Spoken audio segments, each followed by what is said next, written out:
Hi, everyone. This is Raquel. Hi, and this is Jennifer. Welcome to Madness Cafe. This is a feminist podcast where we talk about women's issues, politics, and health and wellness. And where those issues intersect. Hey, everybody. Welcome back to the podcast. We have a very special guest today for part of the show. Before I introduce him, I want to start by reading a comment that he sent to us because, hey, we really want to hear from you guys. We say this all the time. We want to hear from you guys. We want to know what you're thinking. And Preston took that to heart and let us know what he was thinking. So we thoroughly appreciate that. So let me start by reading Preston's comment, and then we will have a little conversation with him. So Preston started out by writing this particular comment to us, and I'm going to go ahead and read it word for word. And this was in response to our episode where we talked about, or one of the things that we talked about was that there's so much food and there's so much resource out there, and there's so many people who don't have the resources or the food. And why don't we just give all these things to all these people? So that's the background. And he wrote, I agree with a lot of the stuff said, but you have to consider why giving poor countries food is difficult.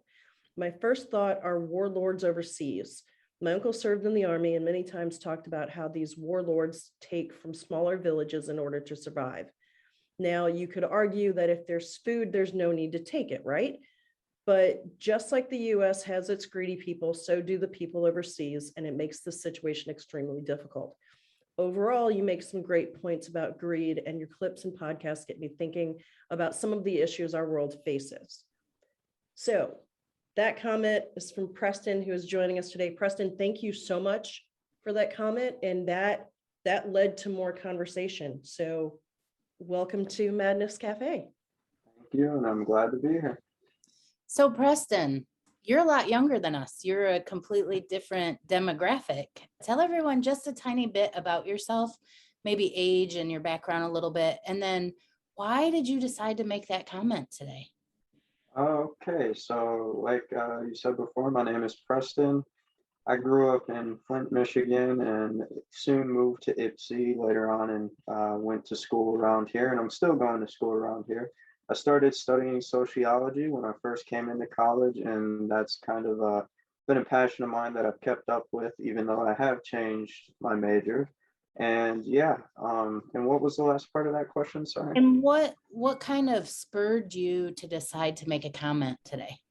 So yeah, this was a topic that I had covered a lot in some of my classes and things, and what you guys said was, obviously I didn't get to see the full session of you guys talking about that. It was the only Instagram clip, but everything sounds so simple. And when I was looking into the details of everything, in the past, it's just very difficult to find a way to get to that. And so I always look for other people's opinions on things, so that way maybe sometime in the future, if power shifts and I get some sort of power, there are things that maybe I can do in the future to help. So awesome. And then after you made that comment, you and I kind of got in a little back and forth on Instagram this morning. And I think after you said that, I said something like, well, in order to have change, we have to have collective visioning. There's no way if we can't see a different future. And then you shared your thoughts. What were those like? It doesn't have to be the exact words. Yeah. So when I think of collective visioning, I think, it's great if we can all get on the same page. But Right. with the way that certain countries are taught and raised, it's very difficult to get people onto the same page. You might be able to, target small groups and villages, but at some point, in my eyes, no matter which way you go about something, there's going to be a lot of pain that gets caused from it, no matter which route you take. So, I mean, just for example, if you target a small village, right, you get them on board with it and things start to change, but you get resistance from, somewhere else. How would you handle that resistance? How would you go about that, especially if these are people that want to harm that village, want to harm the people helping and things like that. And so Yeah. that's kind of what I wanted to get at, but it's very difficult to type in a comment section. One of the things you said that I thought was very poignant is you said there are young men or young boys, really, not even men, in other countries that are raised from a very young age to carry a gun and be part of the military. Mhm. Oh yeah, that is something that is very unfortunate to see. There are times in Afghanistan, there's a few documentaries you can watch on this. Warlords would go to small little villages and basically kill everybody there except for the boys. And they would take those boys and they would train them to become just like that. And Mhm. that's the resistance that you would have to encounter. Obviously, this isn't everywhere in the world, Of course. but you got to take into account these highly resistant nations and these highly resistant group of people in order Mhm. to get everybody on board. And honestly, I like to believe, I would say about 70% of the people that live on planet Earth would be on board with it. But there's a large portion that wouldn't be. And unfortunately, those large portions also have a ton of power in the world. So it's very difficult. Right. There's countries in Africa also, or at least parts of countries where there's similar situations where there's warlords who basically do the same thing. They go into, smaller villages and, kill as many people as they can and basically turn the boys into boy soldiers and they become indoctrinated in that philosophy of violence and fear and killing. It happens, unfortunately, I think more than we want to think about. Yeah. So that's a very good point, Preston, to bring that up. So one of the reasons we wanted to have this conversation, and I know you can only be with us for a few minutes, so I have a couple quick things to say and then we'll say goodbye. But when we're talking about visioning, and I don't think a lot of people realize this, visioning doesn't tell us how. We don't have to figure out how do we fix the warlords? How do we get the food to the right place? How do we map it out? Visioning is about going way to the spot where we want to be and seeing it in our mind's eye, seeing what does this look like? How does it feel? What does it taste like, smell like? What are my emotions? Because what we've learned is that until we can vision it, it's not even possible. And that's why you hear things about representation in the media. That's why you hear things about those books that are out nowadays about The Secret, about really manifesting the things that you want. Because until you can actually picture a world like that, which a lot of us can't picture a world of peace and love and freedom and enough food for all, until we can picture it, we probably can't get there. And then the second thing, Preston, before we say goodbye to you, wanted to ask you, you're a young man, the youngest person we've ever had on the podcast, super excited about it. Are you a feminist? And it's okay if you're not. Just want to know your take on it. Just tell us what it means to you. Feminism to me is giving women equal right as men. And when I say equal right as men, I mean, women should be able to do what they want, when they want, and how they want to do it. If they have a goal, they should be able to reach that goal. And there shouldn't be any societal boundaries that are stopping them from reaching that goal. I mean, I got a little sister. I want her to live her dreams the way she wants to live them. And that's all I can expect for that. So Awesome. Thank you, Preston.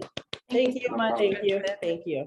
Thanks for No problem. sparking the conversation today. That was really awesome. All right. Yeah, and thanks for coming on and talking about your comment and going behind just the initial words. So we appreciate that. Thank No you. problem. Thank you guys for having me. Take care. Bye, Preston. Bye. That was super cool. I really love having the connection and being able to have the conversation with one of our listeners. Yeah. I love that. Yeah. And I think it's so cool because he's such a different person than we are. Yeah. Yeah. And I love that it shows that we are reaching more people and more types of people than we even Yeah, we maybe have no idea. expected. Yeah. Yeah. No Yeah. idea. Like I would not, if you had asked me when we started this, if one of our listeners and commenters would be a young man in his 20s, I would have thought you were nuts. But I Gotta love it. vision it. I Gotta love hold it in your vision. I know. It's awesome. I love that so much. So Preston's comment made us start to think about something that we talked about on last week's podcast, where we started to talk about different organizations that were making a difference out there in the world. Organizations that maybe they don't know exactly how, maybe they don't know exactly what, but they've decided to jump in with both feet and try and make a difference out there. And so that's what we're going to talk about today. Awesome. I love that. So we each picked 3 to talk about. Yes. I actually You went overboard, didn't you? I kind of cheated. I knew it. But I don't have to name all 5. I really don't. I can literally, what I can do is I can just pick the 3 that are maybe not quite as known, that aren't quite as national. Dude, you can talk about all 5. Do whatever you want to do. All right. You want to, why don't, if you have more, you go first. Okay. So, and I just want to preface all this by saying that it's not just these ones that I'm listing. Like, there are so many organizations that are doing fantastic work that I believe in. And if I had all the money or all the time in the world, I literally would devote my time and my money to all of these things, but that's not possible. So one way that we can help them is by shedding light on these organizations so that people know about them. So having said that, some of the ones that I'm going to name are pretty big organizations, and people already, or at least most people already know about them, or at least I assume that they do. But it never hurts to shed a little light and, shine a little glory on organizations at any time. So the first one is, and these are in no particular order, so it's not like I'm saying one's more important than the other. NAACP, which for people who don't know, stands for National Association for the Advancement of Colored Peoples. That is an organization that uses activism for civil rights and social justice. Awesome. The next one is Black Voters Matter, which I believe actually started here in Georgia. And their goal is to increase power in marginalized, predominantly Black communities. And they believe that the independent political power requires independent economic power, which I think is key. And I think that's something we maybe don't always talk about enough. Economic power is just as important. And you've really seen that play out in the state of Georgia. Mm-hmm. Oh, absolutely. In fact, like, really seen it. Oh, yeah. I mean, they are amazing. They have done really significant work here. They worked really hard with getting John Ossoff and Raphael Warnock elected to the Senate. They worked really hard on Stacey Abrams' campaign. They worked really hard in 2020 with the election and getting people mobilized, and just, they're doing amazing work. Good organization. Yeah, really good organization. And believe me, people from outside Georgia, please support them, because their work reaches far beyond Georgia. So please help them as much as you can. The next one on my list is Planned Parenthood. Oh, I love them. And I didn't include them on my list. What was I? And one of the reasons why I wanted to include them, I mean, aside from the obvious, this being a feminist podcast, right, is I think people get stuck on one aspect and then demonize them just generally because of. Totally do. Right. And so on their website, it says, and I wonder if people even go to their website and check them out. But anyway, if they don't, here's what they say is their mission. They say their mission is to ensure that all people have access to the care and resources they need to make informed decisions about their bodies, their lives, and their futures. It's not just abortion care, it's health care. Planned Parenthood is needed. So anyway. 100%. Can I share a little anecdote about Planned Parenthood, even though it's really not mine? Yeah, absolutely. So in my first pregnancy, when I was unmarried and pregnant and getting married, but that's none of y'all's business. But anyway, I didn't have a job that had healthcare. And so I went to Planned Parenthood for my prenatal care, and they took care of me. I had a midwife who monitored my pregnancy, gave me my pregnancy vitamins, monitored what I ate, took care of me, did my ultrasounds, all of that. And in that entire time, all of you anti-Planned Parenthood people out there who think they tried to talk me into killing my baby, no. Yeah, exactly. That's all I have to say about that. No, they supported my pregnancy. Yep. They were there as a support when I didn't have any insurance. They took care of me and my baby. Yeah, exactly. Exactly. Okay, So sorry. thank you. I'll get off my little soapbox. No, it's totally fine. Another organization, which is sort of the same milieu basically as Planned Parenthood, is Feminist Women's Health Center. It's located here in Atlanta, but they're part of the federal network of feminist women's health centers, and they provide safe, affordable, and compassionate abortion and gynecological care to all who need it, including, and they say this very clearly on their website, including trans people. Oh, so awesome. That, I mean, I have so much respect for that organization. Yeah. You know, it's very similar focus as Planned Parenthood, but it's local. And so they are here in the trenches, in the community, doing the work. Just, I have so much respect for them. Nice. So love that organization. And then there's another one, and this one is local. It's still fairly small. It's called Goodr, Goodr. Good. And this was started just a few years ago by a young Black woman. And it's basically a way to get food from, say, restaurants or catering companies, you know, that sort of thing, to get those, the food that's left over, the food that doesn't get used, to get that into the hands of people who need it.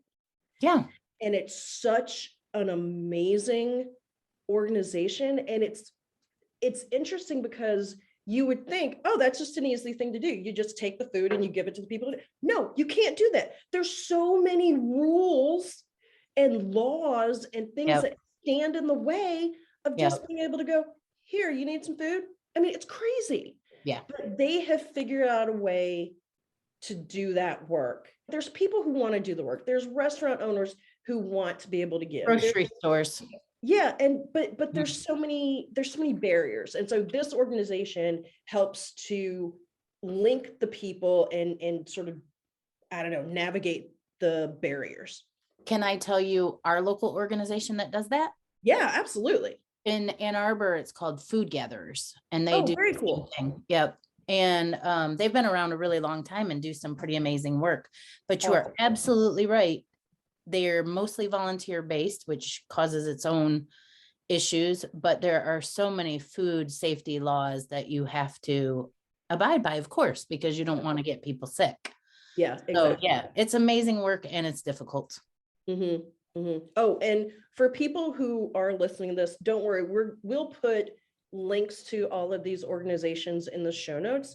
So if people want to give to these organizations or volunteer with them, the information will be there for you to do all of that. So what are yours, Jennifer? Oh, was that all 5 of yours already? Yeah, that was all 5. Dang, that was fast. I mean, we can always go back and discuss some of them in more detail, but I thought, you know what? I do have a lot. Let me get those out there and Nice. then we can No, go and I back like and the talk about fact it. that yours were very well rounded as Thank well. you. Thank you. Okay, so I'm gonna read a little bit because I won't do well if I just ad lib. So my first one I picked is called Choose Love. Okay. And I first heard of them on Jamil's podcast called I Weigh. Yes, I And love that podcast. yeah, it's really good, isn't it? And Jamil is friends with one of the founders. Mm. And I basically listened to the podcast where she talked about they just started it in response to the huge crisis with refugees. What Mhm. they did was they got a van and they drove around and they were picking up tents, used tents at the time from people to take just to give shelter to the refugees. Oh, wow. And over time, it's grown into this huge organization. It was founded in 2015 in response to the refugee crisis in Europe. And their vision is a world that chooses love and justice every day, which I think is cool. Wow. They focus on refugees around the world, and some of the crises that are going on right now are in Lebanon, Mhm. where the refugees are in below freezing temps at the moment, Mhm. Yemen, where there is still a big forgotten war, and Afghanistan, where we know we have the return of the Taliban. And one of the things they have going on, if you're interested, is you can choose love this Valentine's Day by giving the gift of hope to refugees on behalf of your loved one. You can give them the gift of giving. So I like that too. Yeah. They have some really cool merch. And I Mhm. went on today to kind of like get myself a Choose Love t-shirt or sweatshirt. But dang it, if all the ones I wanted weren't sold out, I have to get back on there. Okay, so for my second, this is one that's really well known. Everybody, I'm guessing, knows about them, but they're highly respected. I picked the ACLU Mm. because they've been around. You know, they've been around for 102 years to be exact. Wow. Yeah, they're nonpartisan and just as likely to take on any cause. They're really on top of Roe versus Wade right now. Oh, good. And working hard, really hard to try and protect that right for us. Some of the things they passionately are working for is reproductive rights, trans rights being human rights, separation of families at our borders, voting rights and voter suppression, really like going out there and fighting when people are trying to change those laws, racially motivated gerrymandering, LGBTQ rights, free speech, just to name a few. Well, that basically touches on all of the organizations that I listed just about. So they're doing a lot of amazing work. Yeah. And really, their lawyers have been at the center of history, making court cases, participating in more Supreme Court cases than any other private organization. So they've really been out there doing the work of litigating and fighting these cases, which can't be easy. I don't understand it at all. It's way above my level. And as we know, I mean, so many changes happen and then are reinforced via the laws. So to have lawyers who can do the work and can argue the cases and can navigate the nuances of the legal system, that's hugely, hugely important. And that's a lot of what the NAACP does as well, is there's a lot of work within the legal system. Mm-hmm. And don't you think a lot of the things that in the lower courts, but especially going to the Supreme Court, like a lot of us just aren't even aware of what's trying to get pushed through. And then, absolutely. And then the impact that will have on our lives. Oh, absolutely. I mean, there's so many cases in lower courts, specifically local courts, that create the base of what can happen going forward and provide a basis for federal laws that eventually get passed. So we have to start paying attention to what's going on locally, not just with politicians, but also with laws. So we have to start, and I'm saying this to myself as much as I'm saying it to other people. I mean, even having gone to law school, I still have to remind myself of this, that we have to pay attention to what's going on at the local level with the judiciary. We have to look at who the judges are that are being appointed, and look at the way that they are interpreting and then enforcing laws, and how that has a ripple effect outward. It isn't just one case. That one case can have an effect just way outside its initial borders. And Raquel, what you're saying is so, so very important and so overlooked. I can't tell you how many times I have gotten into that voting box and we get down to the specific judges, and I'm like picking them just because they have a D. Yeah. A D or R, right? Like, I don't know anything about these judges, and that is not a good enough reason to pick somebody to represent us. So like, I'm yelling at myself here. Like, you need to be better informed when you go into that box to know, who are these people? What do they stand for? What has their precedence been? But what do I know? I haven't known a thing, to be honest. But the important point I think we need to highlight here, and yes, we're talking to ourselves as much as we're talking to other people. I'm yelling at myself right now. One thing to note is, yes, it can be hard to do the research and to find the time to do the blah, blah, blah, and find out all the stuff. That can be time consuming, and not everybody has that time. But there are more and more organizations that are doing the work for us and putting together information about who the candidates are. Yeah, they actually had that in my area for the last election. And I did go on and pre-read a lot of that information. Yeah. It took you to the website of the specific candidate, regardless of which position. And it kind of gave a background of the things that they have been well known for, or fought for, or put their neck on the line for. And so that helped me to make my choice. So I did do it once. That was the only time I've ever done it. Well, but that's an opportunity for you to do better next time. Yeah. And to be completely honest, it was relatively quick. I think I went through the whole ballot, all of the choices, in probably about 40 minutes. So it wasn't like somebody had already done the research for me and put it together. All I had to do is go in and read it. Exactly. Yeah. So that was really good. And the other thing I think about the ACLU is I feel like they're the watchdog. They're like paying attention all over the country at the same time, and then highlighting these things on their platform, on their websites, on social media, letting people know, hey, they're trying to push this law through. We got to do something. We got to say something. So if you pay attention to what they're paying attention to, you can see some of the stuff that might affect our lives in the future, or our children's lives. Right. Exactly. Good point. So this third one I was turned on to, kind of middle of President Trump's presidency, when maybe not the middle, but when all of the controversy came up about all the kids and the families on the border. Yes. And I just felt like a whole lot of hopeless, a whole lot of like, what can I do? And I'm not saying this is a Trump problem. I think the problems on the border have been going on forever, and they continue actually under Biden to go on. It's not anything that got fixed when we changed the president. Yeah. It's not like you flip a switch and then it's over. Yeah, it's definitely not fixed, but there was an organization that really stood out, and I found them through a friend of mine, Tiffany, who was on the podcast before talking about grief, but also she found it through a podcast that we all listen to, which is Glennon Doyle's. Love Glennon Doyle's podcast. Love it. Yeah. So Glennon Doyle during this time felt the same thing. She felt like this overwhelming, numbing, what do we do? What can we do? There's nothing we can do. And then she decided she could do something, because she does have a pretty good platform.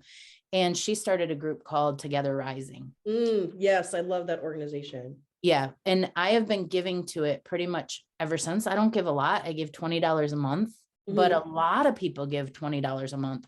And so their vision is Together Rising transforms collective heartbreak into collective action. And honest to God, that was what I was feeling, was heartbreak. Mhm. Heartbreak about those kids, those families, those human beings sitting on the border. Yeah, and that has effect that we can't even imagine at this point. I mean, this is not something that's just like, well, we reunite and everything's done. No. No. Big T trauma. Yeah, and that's going to just manifest for years and years and years. We haven't seen the end of the effect of that. So when Preston was on at the beginning of the podcast and I was talking about we need to be able to vision, we need to be able to see it. I really believe that this is an organization of vision, because this is what they say, and I'm going to quote it directly from their website. Quote, "We live in a world where people believe that we belong to each other. We live in a world where people give hard-earned money to strangers. We live in a world where love wins, and we have proof. Since 2012, Together Rising has raised over $35 million with a most frequent donation of $25. Wow. Right. $25. Like, it doesn't take a lot. Right. It takes the collective. And that's what I'm trying to say about the visioning. It doesn't take a lot. It just takes the collective. We're all in this together. Yeah. So the things that they really work on, here's some things that were on their website. Emergency responses to long-term accountability for child detention centers, support for kids aging out of foster cares. That's something we don't think about a whole lot. Yeah, that's huge. Yeah, it really is. Providing advocates and legal representation for children separated from their families at our border. To help purchase houses or housing for mothers recovering from opioid abuse, helping women and their families dealing with cancer, financial support for those families. Those are just a few of the things that they have done. Wow. Yeah. That's such amazing work. And some of that, like you said, is stuff that we don't always think about. No.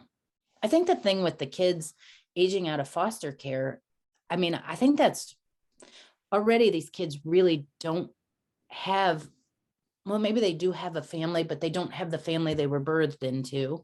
And they're creating new families, and all of a sudden they're kind of done. Like, where's their, we talked about this on the last one, where's their support net? There's no support in education, in framework.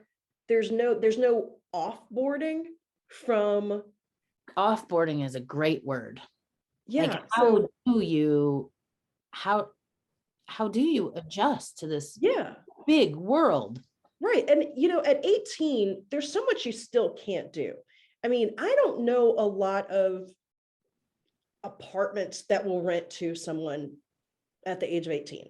I don't know many places that will hire somebody at 18 for a full-time job that would then pay enough for them to afford an apartment. Okay, well, I was gonna say, I know places that will hire them, but once you put in the caveat of paying them enough to be able to afford their own place, that just. Well, yeah, that's true. Because there's plenty of adults who don't make enough to afford their own place. So it's just, life doesn't stop for those kids at 18.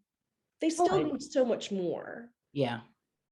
So it's amazing that there are organizations that are thinking of how do we help them once they age out of the system. And what I think is really interesting is when you and I decided to do this topic, we just researched a little, or we already knew of these organizations. These are things that we know about. So think of how many organizations all of those people are. There are people out there already committed, doing the work, driving the change. Yes. It does exist. So, when we get down about that and say, oh, the world will never change, I want to really question that belief and be like, why? Yeah.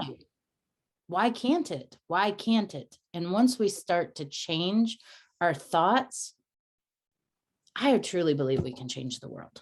I know. Absolutely. I know I'm a Pollyanna. Everyone says that. No, but it makes so much sense. And if there weren't Pollyannas of the world, we wouldn't have organizations like Together Rising, NAACP, ACLU, Planned Parenthood, we wouldn't have these things, because there have to be people who have the vision, like you were saying, and then think, of course I can do something to help. Why not me? Yeah. I'm going to do the work. And then other people join them in whatever way they can. Yeah. And I don't think these people, when they started out, knew exactly how they were going to do it. They didn't have all the answers. They Mhm. didn't have the master plan. In some cases, they didn't have the money. Exactly. They just had this desire and this drive, and they put it into motion. Mhm. And that's change. That's positive change. Yeah. And you know what?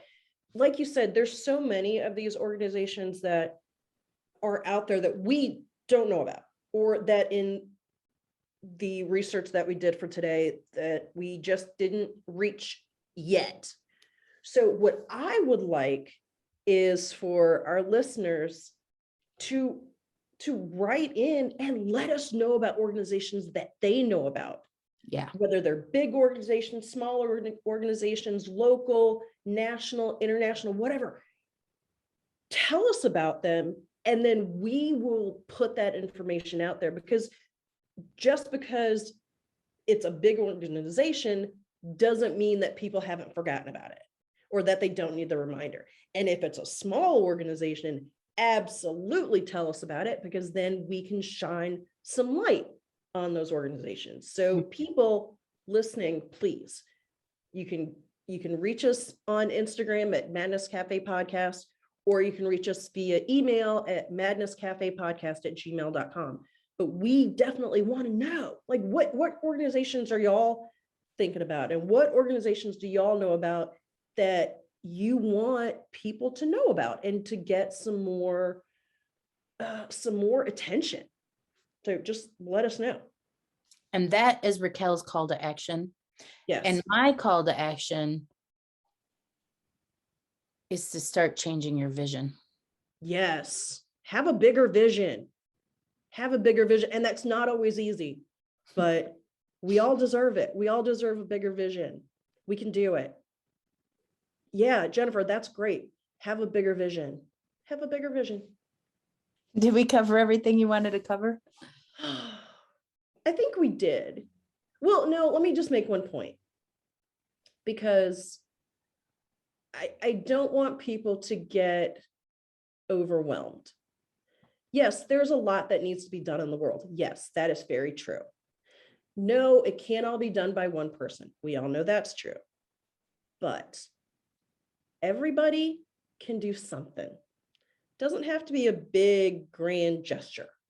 Everybody can do a little bit, whether it's giving of your time, whether it's writing a letter to a politician about an issue, make a phone call. I mean, everybody can do something. It's not just about money. It can be about your time. And if you don't have a lot of time, It can be about your money then. Yeah, or it can be about sending that one email. You know what I mean? I don't want people to think, oh, it's so big, it's never going to change, I can't do anything. Everybody can do something, and every little bit helps. You just reminded me of something that I've always said to my daughters. Mhm. They actually got me a bumper sticker that says it. We vote with our money. So where you choose to donate your money, or where what bank you choose to have it in, or where you choose to shop, where you choose to shop, where you choose to spend it or not spend it, all of those things can create change in the collective. If we're one person and we make that change, it really does. It's like a tiniest drop, and again, it probably has a ripple, but if a lot of us are doing these things, then these big businesses, they start to pay attention. Yeah. So I think that's something important to remember, is that every dollar we spend kind of speaks volumes as to what kind of country, neighborhood, world we want to create. Yeah, I think you're right. Yeah.